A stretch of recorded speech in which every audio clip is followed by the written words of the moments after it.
रात्रि क्लास चल रहा था। 18 जून 1968, 30 पेज के मध्यांश में बात चल रही थी कि जो अच्छी सर्विस करते हैं उन बच्चों को बाबा मीठे मीठे बच्चे क्यों नहीं कहेंगे। बाकी जो सर्विस ही नहीं करते, औरों को आप समान बनाते भी नहीं, तो बच्चे समझते हैं।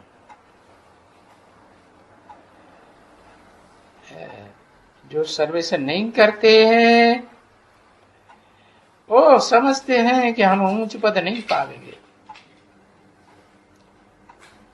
इतना ऊंच पद जितना बाबा मीठे मीठे बच्चों को कहते हैं।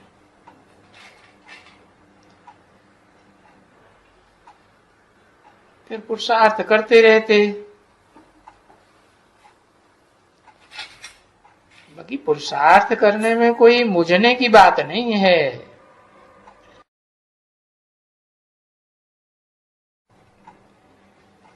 माया।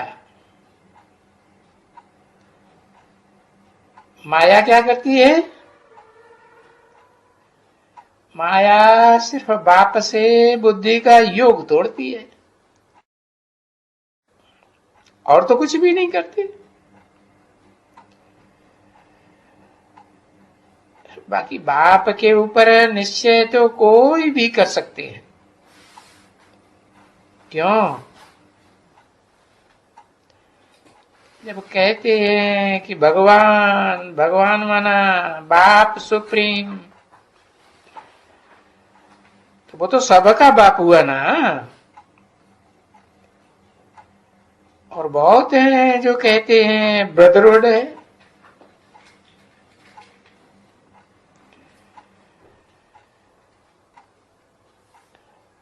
आत्मा सो परमात्मा।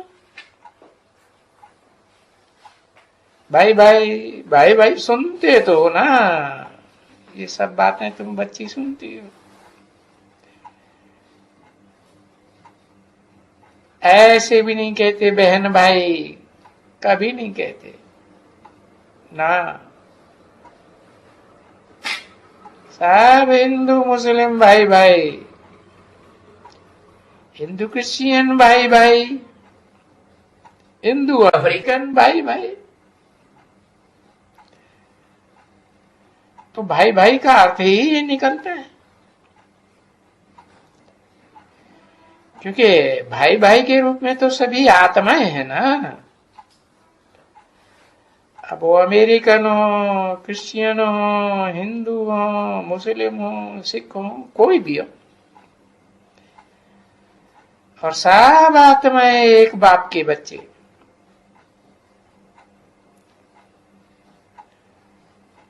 और मनुष्य रूप में ही होंगे। कोई जानवरों की पैदाइश की बात थोड़ी है। मनुष्यों को ही आके ज्ञान दिया जाएगा। और सभी आत्माओं को बाप से ही राजाई का वर्षा मिलना चाहिए। अरे अपने अपने घर के तो राजा सभी होते हैं, ठीक है ना।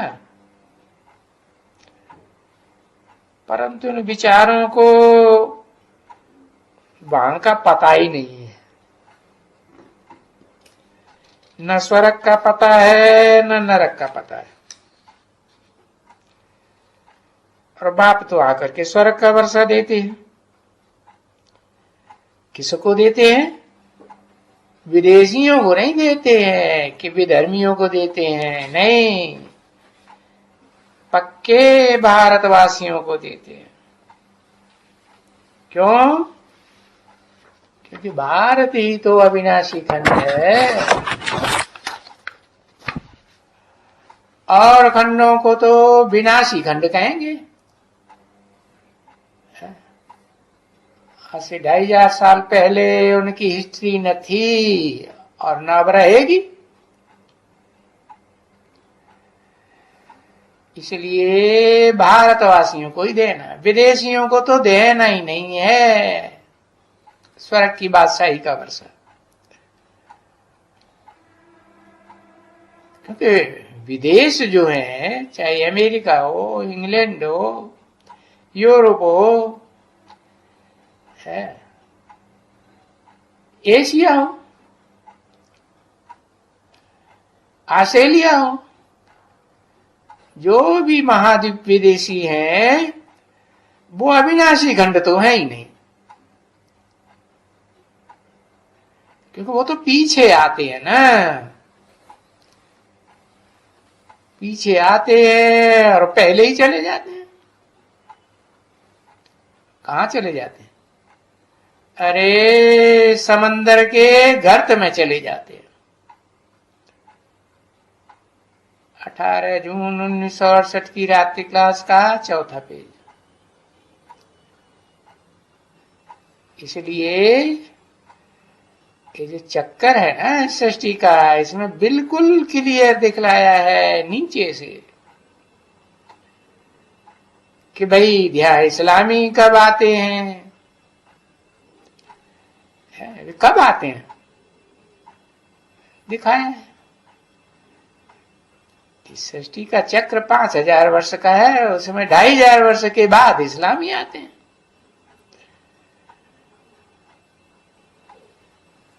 तो वो बात दिखलाने से बच्ची उनको बहुत अच्छा बुद्धि में रहेगा, और उनकी बुद्धि में ये भी रहेगा कि विनाश भी जरूर होना चाहिए इस हालत में। किस हालत में? अरे अभी मुसलमानों की हालत क्या है, चाहे ईरान हो, इराक हो, अफगानिस्तान हो, पाकिस्तान, अरब देश हो, क्योंकि जब ये बच्चे राजयोग सीखते हैं, क्योंकि इनको राजा बनने का है,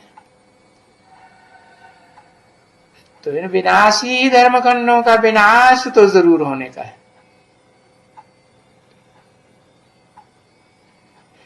तो ऐसे ऐसे निश्चय बुद्धि में रह करके उनको ज्ञान में लाना है, और उनको समझाने से ऐसे ही समझ में आएगा। देखो देश देशांतर में कितनी एटॉमिक एनर्जी बनी पड़ी है, तो अभी विनाश तो होना ही है ना। ये एटम बम कोई अपने अपने घर की सजावट के लिए थोड़े ही बनाए हैं।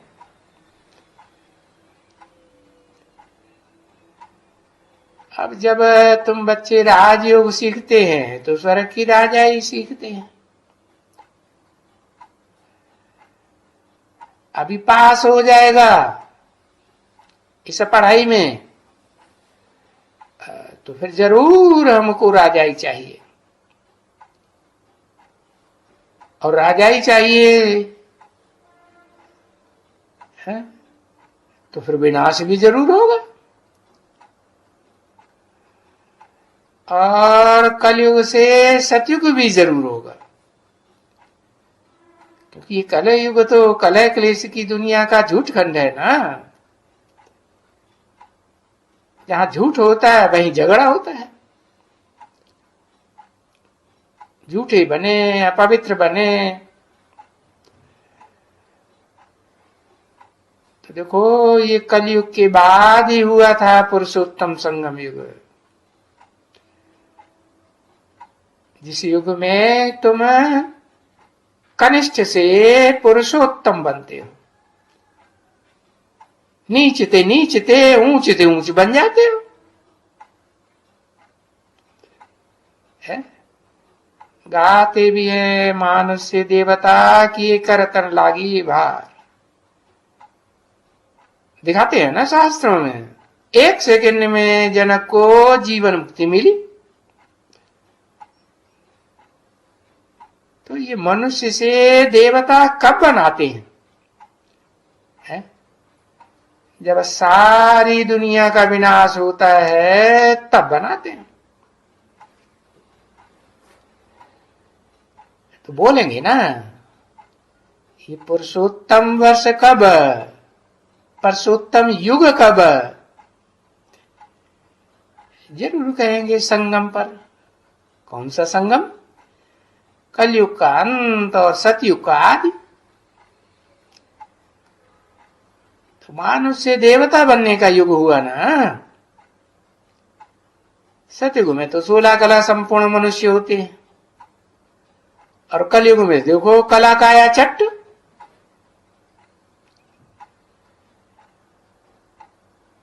तो अब उसने तो सिर्फ कह दिया है कि भाई मानुष से देवता की करतन लागी बार। सिखों में ऐसे कहते हैं ना, बार नहीं लगी मना थोड़ा समय लगा। तो वो थोड़ा समय के लिए भी तो अलग अलग युग चाहिए ना।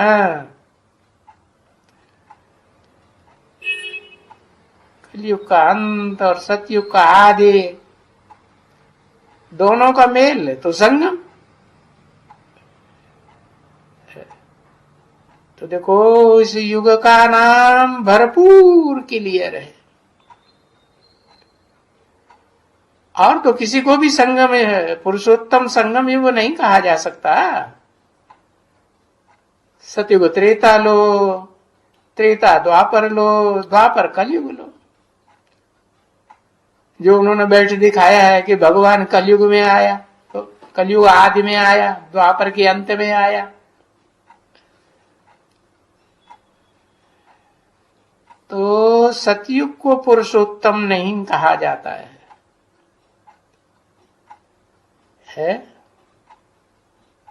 फिर किसको कहा जाता है? क्योंकि सतयुग में तो 16 कला संपूर्ण बनते हैं ना। है पुरुषों में उत्तम विवस्वत सूर्य तो नहीं बनते हैं कलातीत।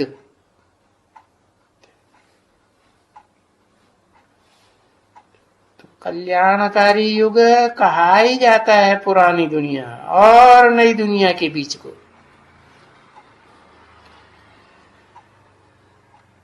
पुरुषोत्तम और युग को नहीं कहते हैं। तो अर्थ देखा जाए तो सिद्ध होता है ना बच्चे। अच्छा, बाप दादा का याद प्यार, गुड नाइट। रूहानी बच्चों प्रति रूहानी बच्चों बाप की नमस्ते।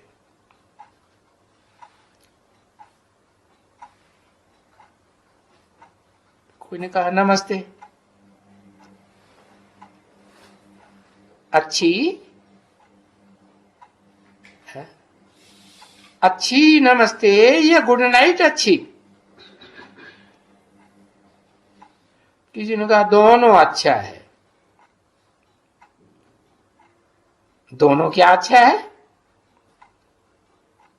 किसी ने कहा दोनों अच्छा लगता है। अरे फिर भी तो दो से एक चीज जरूर मानी जाती है ना। तो देखो ये योग है और ज्ञान है, दोनों में कौन सा अच्छा है? किसी ने कहा दोनों अच्छा। जरूर कहेंगे दोनों अच्छा, फिर भी दो में से तो जरूर एक होगा ना। एक को ही जरूर कहना पड़ेगा।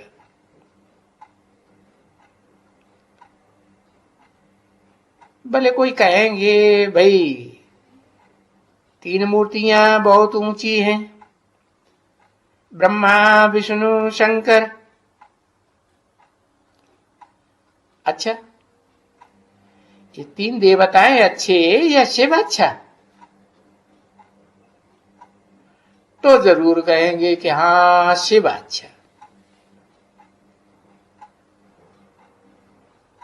अब नारायण अच्छा या शिव अच्छा? तो भी तो कहेंगे ना शिव ही अच्छा। क्यों? क्योंकि नर को नारायण बनाने का रास्ता बताने वाला कौन? वो रास्ता न बतावे तो नर नारायण बनेगा क्या? बनेगा? नहीं बनेगा। तो जरूर कहेंगे एक अच्छा। तो बताओ अब, ज्ञान अच्छा या योग अच्छा?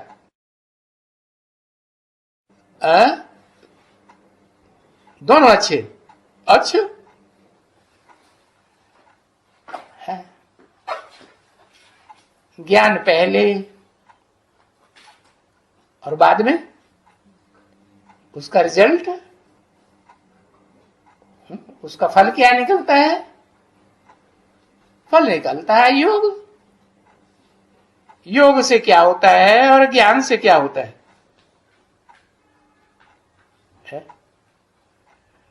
ज्ञान के बिना योग नहीं। अरे जो ज्ञानी होगा वो योगी होगा या नहीं होगा? है? हाँ, ज्ञानी को कहते हैं सांख्य, है जिसमें ज्ञान की संपूर्ण व्याख्या हो। तो संपूर्ण व्याख्या है तो योग भी है, और ज्ञान अधूरा तो योग भी नहीं, काम नहीं करेगा। देखो द्वापर युग से इतने ज्ञान सुनाने वाले आए, इब्राहिम, बुद्ध, क्राइस्ट आदि। पूरा ज्ञान सुनाया या अधूरा सुनाया?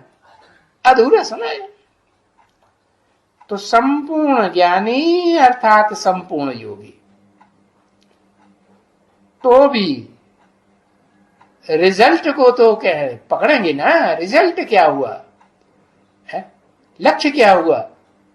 ज्ञानी बनने का लक्ष्य है या योगी बनने का लक्ष्य है? लक्ष्य क्या है?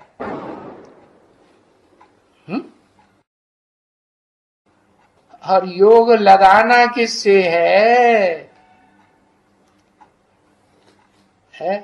अकूट ज्ञान के भंडारी से योग लगावेंगे तो योगीश्वर बनेंगे। तो देखो क्या कहेंगे, एक अच्छा या शिव अच्छा? शिव तो बिंदी का नाम है। अब बिंदी बिंदी तो अनेक, कि एक बिंदी को कहेंगे? है नहीं, 2 बिंदी को कहेंगे। अच्छा, बिंदी बिंदी में पता कैसे चलेगा जब तक व्यक्तित्व न बने, है साकार और निराकार का मेल न बने, है? तो देखो वो एक व्यक्तित्व ही है संसार में जो अच्छा। क्यों अच्छा? क्योंकि उसमें वो निराकार शिव मुकर्रर रूप से प्रवेश करते। तो तुम उसको कहते हो शिव बाबा। क्या क्या कहते हो? शिव बाप कहते हो या शिव बाबा कहते हो? बाबा कहते हो। इससे साबित होता है कि शिव तो है ओरिजिनली निराकार और बाबा है साकार। तो साकारी निराकारी का मेल सबसे अच्छा, क्योंकि वो सुप्रीम बाप भी है, सुप्रीम टीचर भी है और गुरु भी है, सदगुरु है। उसके मुकाबले तो और दुनिया में जो भी मनुष्य गुरु हैं वो सब नीचे, सब झूठे। और सच्चा सच्चा हमको तीनों ही इनहेरिटेंस देते हैं। बाप क्या देते हैं? विश्व की बादशाही का इनहेरिटेंस देते हैं। टीचर क्या कह देते हैं? अकूट ज्ञान के भंडार का इनहेरिटेंस देते हैं। और सदगुरु सदगुरु सदगति का वर्षा देते हैं। काई की सदगति? सिर्फ आत्मा की या देह की भी सदगति? हाँ, दोनों की सदगति देते हैं।